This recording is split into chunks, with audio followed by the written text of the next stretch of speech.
korbannya. Kamu tuh gak lihat apa saya lagi hamil. Siapa yang mau tanggung jawab? Lah, yang hamil siapa? Saya nggak ada urusan. Hah? Saya itu dihamilin, Pak. Ya Allah. Kamu saya jangan dihamilin. bohong. Saya nggak bohong, saya nggak fitnah. Makanya saya datang ke sini atas nama keluarganya Kiai Gugun. Saya nggak terima, saya nggak mau. Saya mau Kiai itu dia tanggung jawab ke saya. Tanggung jawab itu apa? orang salah dibela terus kamu. Dia tanggung jawab ke saya hamil. Lah, kapan dia ngelecehin kamu? Kapan dia naikin kamu? Saya bertahun-tahun di pesantren.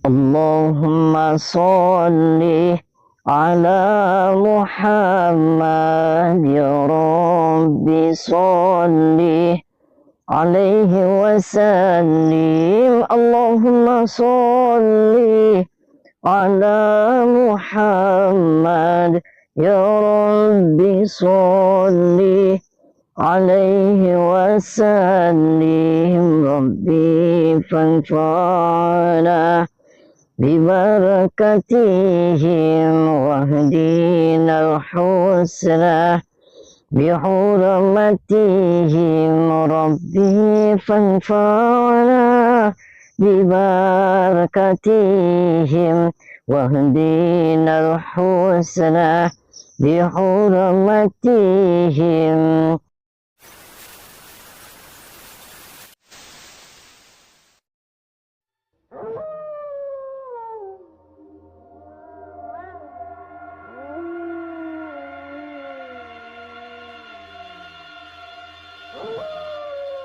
Assalamualaikum warahmatullahi wabarakatuh. Sahabat yang dirahmati Allah Subhanahu wa Ta'ala, video ini mengisahkan Kiai Gugun yang dituduh telah menghamili santriwati yang mondok di pesantrennya. Keluarga santriwati meminta Kiai Gugun bertanggung jawab atas perbuatannya. Bahkan sang Kiai dipaksa melakukan sumpah pocong agar mengakui perbuatannya. Lalu apakah yang kemudian dilakukan Kang Ujang untuk menolong Kiai Gugun yang tidak bersalah itu? Silahkan disaksikan kisahnya selengkapnya. Semoga Allah Subhanahu wa Ta'ala senantiasa memudahkan Kang Ujang Bustomi dalam menjalankan setiap misi dakwahnya.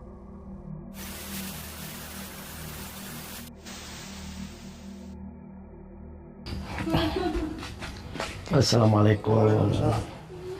Rumahnya Pak Ajat di mana? Pak Ajat, ada di dalam Pak. Oh, di dalam. Ini rumahnya. Iya betul. Silakan masuk aja. Assalamualaikum. Waalaikumsalam. Waalaikumsalam, Bu. Dari mana, Pak? Saya dari Jakarta, Ibu. Perkenalkan, nama saya Tommy. Boleh saya duduk, Bu? Oh, silakan. Ibu sehat, Bu? Sehat? Iya, ada apa di sini, Pak? Ya, saya pertama saya silaturahmi. Kebetulan saya itu vlogger, makanya kesini tuh saya bawa kamera. Jadi, Jangan ada kamera-kamera. lah, saya nggak apa-apa, sebentar aja, nggak diapa-apain kok. Saya nggak apa-apa. Nah, gini, saya kesini tuh saya atas nama keluarganya Kiai Gugun. Konon katanya Kiai Gugun Oh, lagi Kiai dipanggil. Gugun itu yang dukun cabul. Sahabat Kang Ujang Bustomi yang berbahagia. Rumah yang didatangi Kang Ujang ini adalah tempat tinggal Pak Hajat, seorang wali santriwati yang putrinya mengaku dihamili kiainya. Pak Hajat memanggil dan menyandera sang kiai agar mengakui perbuatannya. Dan Kang Ujang datang untuk meluruskan hal yang sebenarnya terjadi.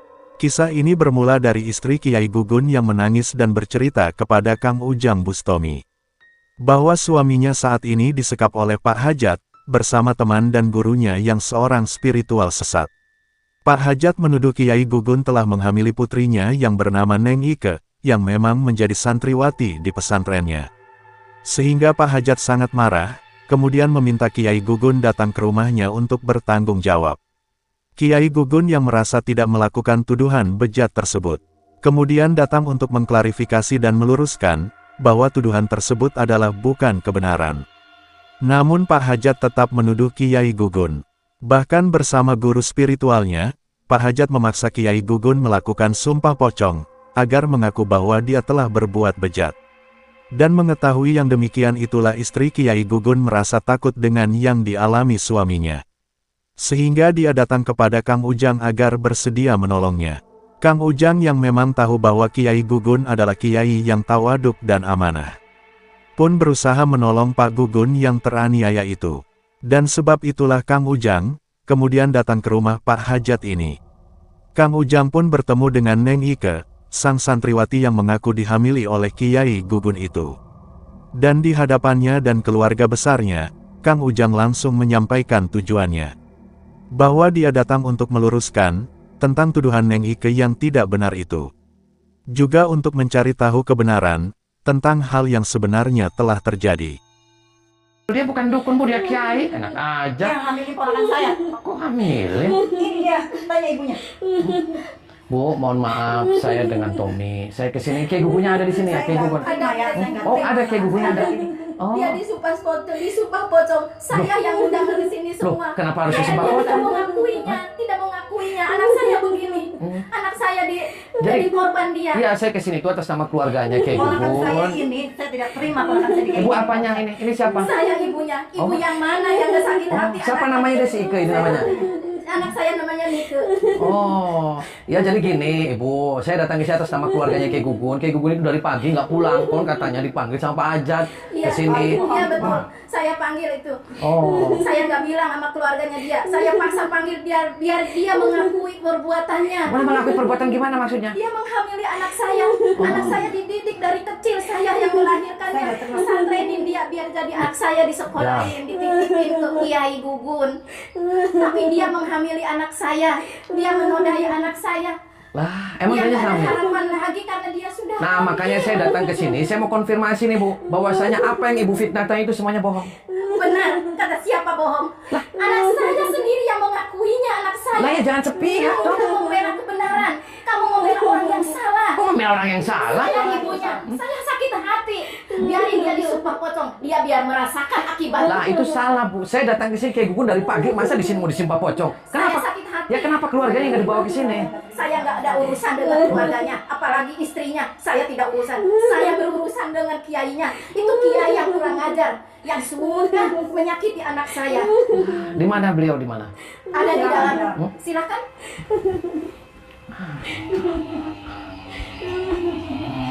Assalamualaikum.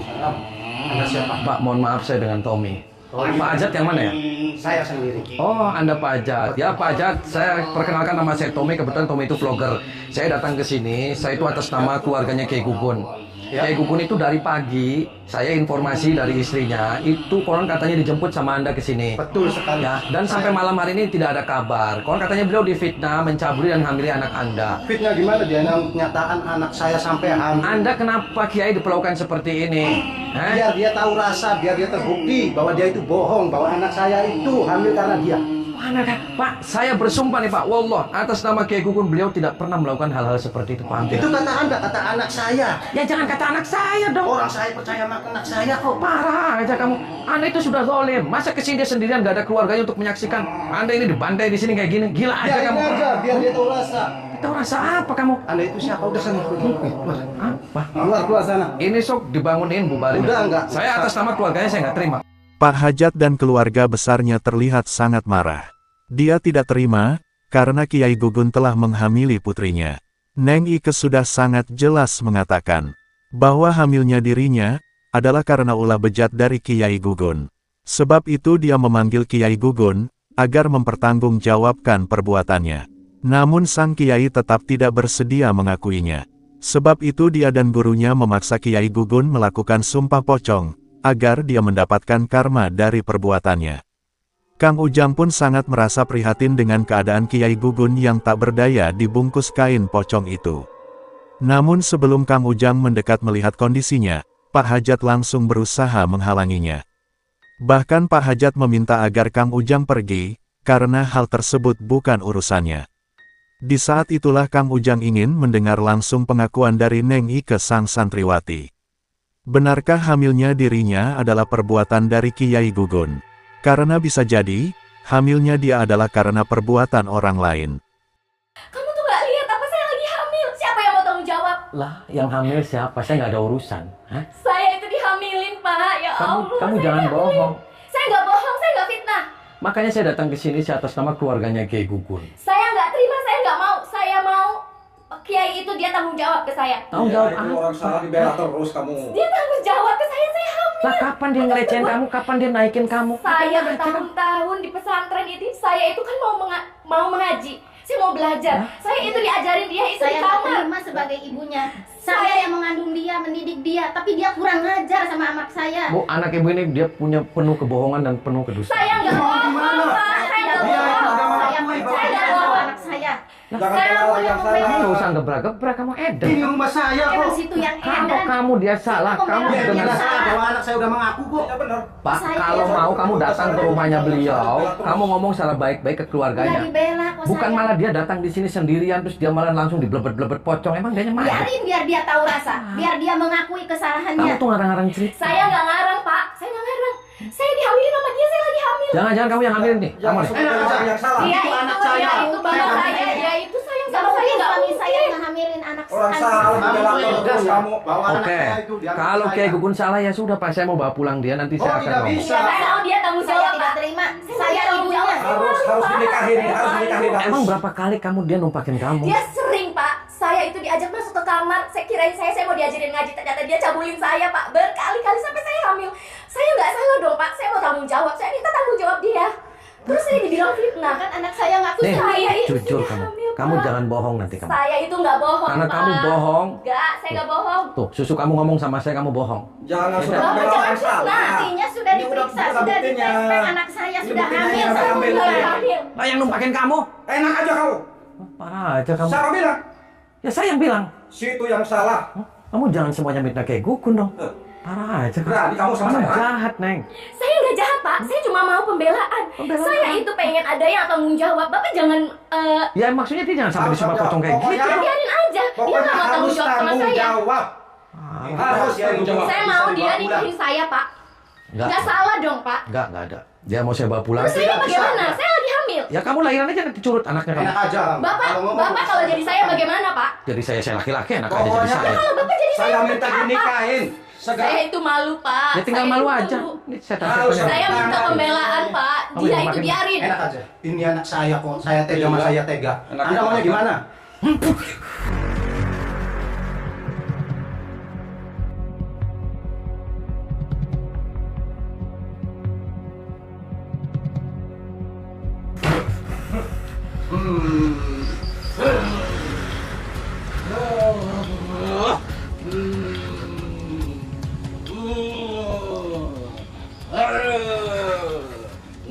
Jangan lari kau. Kamu edan, Pak. Tahu edan kamu?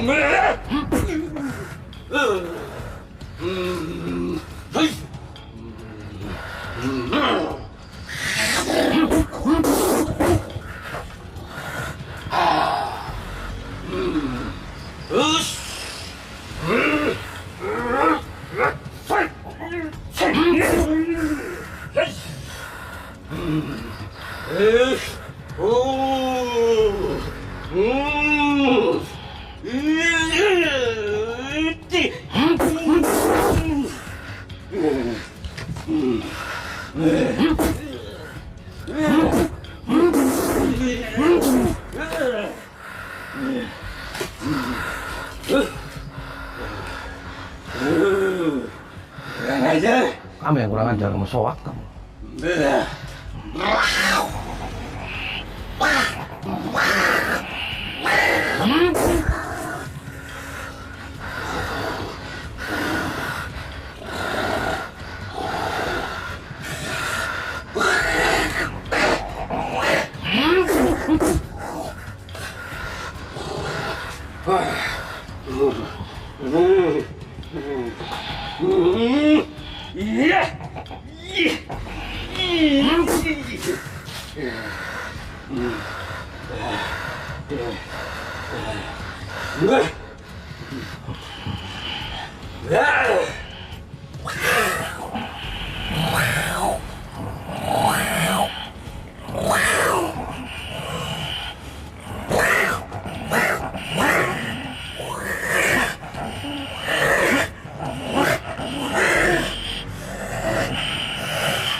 Dengan kemarahannya, Neng Ike berusaha meyakinkan kepada Kang Ujang Bustomi bahwa memang Kiai Gugunlah yang telah menghamili dirinya, yaitu ketika dia ada di dalam sebuah kamar di pesantrennya. Kiai Gugun meminta Neng Ike memijit-mijit tubuhnya dengan alasan lelah, yang kemudian Kiai Gugun menyetubuhinya. Dan hal tersebut terjadi sampai beberapa kali. Namun Kang Ujang sedikitpun tidak percaya dari perkataan Neng Ike. Kang Ujang mengetahui dengan kekuatannya bahwa Neng Ike sepertinya telah dikuasai kekuatan gaib yang jahat. Dan Kang Ujang yakin ada orang pemilik ilmu gaib yang telah berbuat bejat kepadanya. Dan bisa jadi hal tersebut dilakukan oleh sang dukun komplotan Pak Hajat. Sebab itu Kang Ujang langsung menghajar sang dukun teman Pak Hajat itu. Dan setelah berduel beberapa waktu, Kang Ujang pun berhasil menghajarnya. Setelah itulah Kang Ujang mencoba berkata kepada Pak Hajat dan keluarganya bahwa sebenarnya lah ada orang lain yang mempunyai niat jahat kepada mereka. Kenapa kamu tega fitnah Kiai Gugun? Saya nggak fitnah, Pak. Saya itu nggak fitnah. Saya itu pengen jelas-jelas saya dicabulin sama Itu udah jelas anak saya mengaku bahwa Bapak nggak percaya terus, Pak. Kalau kamu pengen caranya baik-baik, kalau pengen Kiai Gugun nikahin kamu, ngomong baik-baik. Jangan kamu dolimin dia itu sampai dipocong-pocong Karena kayak dia nggak mau ngaku terus, makanya saya paksa. Ya, dia nggak ngaku karena dia- bapaknya sama saya. karena saya dia nggak terima ngelakuin. ibunya. Karena dia nggak ngaku, karena dia nggak Ngelakuin ngelakuin. gimana? Udah pasti ini anak Itu saya yang anak jadi saya udah korbannya. jelas-jelas Dia Saya sekarang- udah periksa ke dokter positif. Ya dia hamil bu, yang ngamilin dia bu. enak aja. Nggak mungkin suami saya. Nggak mungkin kan, Pak? Enggak. Nggak mungkin. Ini jelas Bapak anak saya. Kalau Masa saya hamil? kalau anak kamu Yang hamil, jujur nggak mungkin. Enggak. Kan, anak dengerin saya kamu. Enggak. saya Kalau dia hamil ngomong baik-baik. Dia yang hamil Ya itu jangan buktinya caranya disumpah kayak, pocong. jangan caranya begitu, ngomong baik-baik. Karena dia dari tidak hati, Kak. ngakuin juga, makanya Terus saya kamu paksa. nggak usah bawa orang banyak-banyak kayak gini. Biarin, biar dia malu atas perbuatannya sendiri. Malu apa? Kamu yang bakal malu semuanya. Ini anak kamu juga bakal malu kamu. Hamil tuh banyak bapaknya tuh kamu. Enak aja kalau Pak, ngomong. saya cuma sama dia, Pak. Enak aja Jangan kalau ngomong fitnah. itu. Anak saya, memang anak saya gampangan seperti orang itu. yang salah, tapi saya yang jadi korbannya. Kamu Kamu kok nggak ngumpatin, membela? kamu- Enak aja. Saya ini orang tuanya, masa saya tega? Lepasin dia kayak gitu. Tidak bisa. Kenapa? Jangan Tidak jangan bisa. dilepasin, Pak. Kenapa? Biar dia Nggak bisa merasakan dia. akibatnya. Biar dia tahu bahwa dia itu benar, bahwa dia itu salah. Lepasin dia, Pak. Tidak bisa tak semudah seperti itu. Sekali lagi Jangan, Pak, lepasin jangan dia. Tidak lepasin bisa. dia. Tidak Biar bisa. dia ada katanya. Jahat kamu. Kasihan. Saya tidak jahat. Dia yang jahat Saya mengambilin anak saya satu-satunya. kok. Kok tega?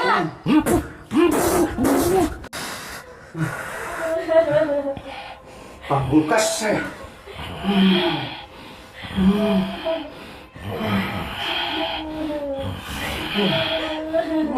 Jangan kalah, Pak.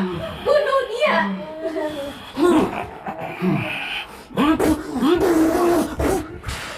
Apa kamu? Hah? Kamu jangan jahat. Berdiri kamu. Saya tidak jahat. Berdiri kamu. Kamu yang jahat. Kamu tidak Berdiri. ada pembelaan buat keluarga saya. Berdiri kamu. Apa kamu? Hah? Coba kalau kamu membela keluarga saya yang tersakiti, kok nggak ada keadilan buat keluarga saya? Saya ibunya, saya tidak terima. Keadilan model apa? Anak saya jadi korbannya. Lihat anak saya, gara-gara gurunya itu.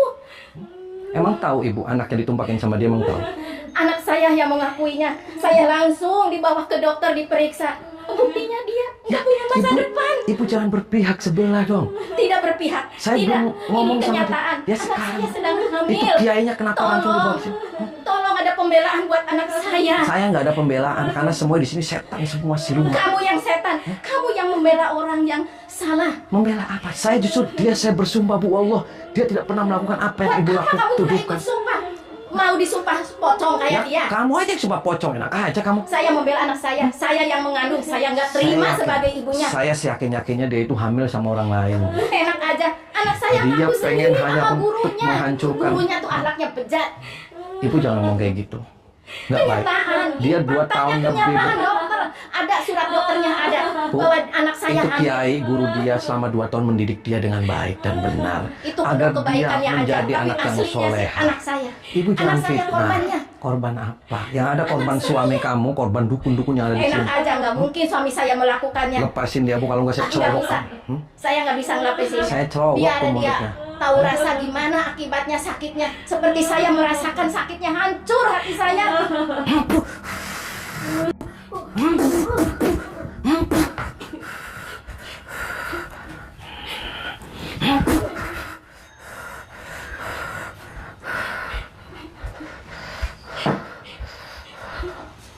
Bangun. Duduk. Kamu nggak usah nangis-nangis air mata buaya kamu nih. Saya harus kayak gimana, Pak? Saya lagi hamil, Pak. Orang tua saya nggak salah dong belain saya. Siapa yang mau belain saya kalau bukan orang tua saya? Jelas-jelas, Pak. Kiai itu udah cabulin saya, Pak. Dia udah hamil. Kamu jangan jahat nih ya. Nih, kamu perlu Saya ingat. nggak jahat, Pak. Saya nggak jahat. Kamu perlu diingat, dia itu seorang kiai. Dia itu mendidik kamu dari mulai kamu tidak mengerti apa-apa, sekarang sudah bisa mengerti. Saya diajarkan itu, saya bukan diajarkan ngaji, bukan diajarkan saya sholat, tapi saya itu dicabulin, Pak. Bapak nggak percaya terus sama saya. Ya saya nggak percaya karena saya tahu background dia. Saya tahu biodata dia. Dia orang baik dan saya bersaksi dan Bapak bersumpah. cuma kenal dia kan, Pak? Kalau saya ini tiap hari saya di pondok, Pak. Bapak tuh cuma kenal dia. Bapak jarang ketemu sama Pak Kiai. Kalau saya sering ketemu. Saya itu mau belajar ngaji, Pak. Kenapa saya jadi seperti ini? Saya katakan kamu itu bohong. Saya nggak bohong. Kamu ada yang ditutupin sama Nggak kamu. ada, Pak. Awas aja nih kamu. Saya Nggak buka ada, kedok Pak. kamu. Nggak ada, Pak. Nggak ada. Kamu jangan jahat kamu. Sok Nggak. minta maaf kamu sama Kiai. Nggak. Saya nggak jahat. Kamu Saya minta. cuma mau keadilan. Saya juga minta keadilan. Nggak. Kamu lepasin dia. Saya nggak mau lepasin dia. Kamu Saya mi- mau tanggung jawab. Dia tanggung jawab, Pak. Kamu minta maaf sama dia. Nggak, saya nggak mau. Kau minta maaf sama keluarga besar pesantren. Saya nggak mau karena saya nggak salah. Saya ini korban, Pak. Edan, kamu tahu Edan? Saya ini korban. Korban. Marah kamu. Tahu. Kalau Bapak nggak bisa sadarin dia, Bapak aja yang nikahin saya, Pak. Anak saya dia ada bapaknya. Kenapa Bapak malah- berapa aja maharnya, Pak. Kenapa malah saya yang suruh nikahin Nggak kamu? apa-apa, Pak. Saya nggak mau. Hamil nggak ada bapaknya. Saya nggak mau, Pak. Berapa aja maharnya, Pak. Tolong. Nih Neng, jujur Neng. Tolong. Jujur sama saya Neng. Kamu bukan Kiai kan yang numpakin kamu. Hmm? Kamu jangan bohong, Iya, kamu Pak. jangan minta dong. Enggak. Kamu di pesantren sendiri. Enggak. Kamu ngaji yang ngajarin dia. Kenapa kamu malah mitnah dia? Saya nggak fitnah, Pak. Aja Saya nggak fitnah. Kamu istighfar, kamu bisa istighfar kamu. Kamu tuh lagi nggak waras. Saya waras, Pak. Saya waras. Bapak nikahin saya aja, Kamu kan Pak. orang tua kamu yang numpakin kamu. Enggak. Tuh setan-setan yang bisa yang numpakin kamu. Enggak. Parah. Ya terus kalau enggak terus maksudnya apa kamu saya yang nukian kamu? Parah aja kamu. Bapak, tolong mohon, Pak. Nikahin saya. Berapa aja maharnya, Pak? Aja mahalnya. Udah kamu dilahirin aja. Paling nanti kamu lahirin tuh anaknya curut. Enggak. Mau kamu lahiran curut kamu anaknya? Hah? Mau kamu anaknya lahiran curut? Jahat aja kamu. Jahat kamu. Saya enggak. Jujur sama saya. Kamu nggak usah nangis-nangis kamu. Air mata buaya kamu. Saya walaupun kamu bersumpah, saya lebih percaya sumpah saya daripada sumpah kamu. Kamu jahat itu kiai kamu, guru ngaji Ya udah kamu. kalau Bapak percaya. Bapak nikahin saya, Pak. Itu kiai kamu, itu guru kamu. Kenapa kamu jahat dilakukan seperti itu? Kenapa kamu tidak datang ke keluarganya dia ke pesantren terus kamu ngomong baik-baik, bukan dengan kamu malah manggil-manggilin siluman, manggil-manggilin setan?